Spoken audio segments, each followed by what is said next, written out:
Model Urfi Javed अपने बेबाक अंदाज की वजह से आए रोज खबरों की जीनत बनी रहती है, लेकिन यही बेबाक अंदाज अब उनके लिए पुलिस स्टेशन जाने की वजह बन गया।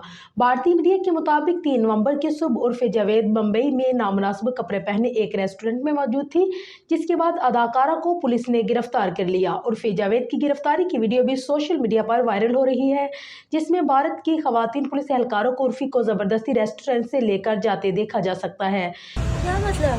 किसने ऑर्डर दिया आपको? आपको जो बात करना है चौकी चल के आप क्यों जाऊँ मैं? चलना है आपको, आप चल के बात करो। चलिए क्या बदतमीजी है ये? बदतमीजी नहीं, चौकी चल के बात करो। वीडियो में देखा जा सकता है कि रेस्टोरेंट के बाहर खातून पुलिस ने उर्फी से सवाल किया है कि इतना छोटे कपड़े क्यों पहनकर घूमती हो, जिस पर उर्फी ने कहा है कि मेरी मर्जी। अदाकारा ने मजीद सवाल करते हुए कहा है कि आप किसके कहने पे मुझे गिरफ्तार करने आई हैं, मैं नहीं जाऊंगी। जिसके बाद खातून पुलिस ने उन्हें जबरदस्ती पकड़कर गाड़ी में बैठा दिया। उर्फी जावेद की गिरफ्तारी की वीडियो सोशल मीडिया पर सार्फिन की जानिब से मुख्तलिफ तबसरे किए जा रहे हैं।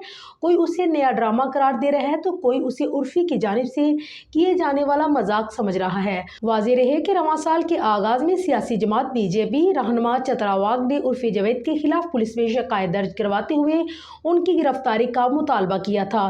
बीजेपी की रहनुमा चतरावाग ने मुंबई की सड़कों पर बेहयाई फैलाने पर पुलिस को उर्फी के खिलाफ शिकायत दर्ज करने और गिरफ्तार करने को कहा था। मजीद बरां अदाकारा को नामुनासिब लिबास पर एक रेस्टोरेंट में भी जाने से रोका जा चुका है।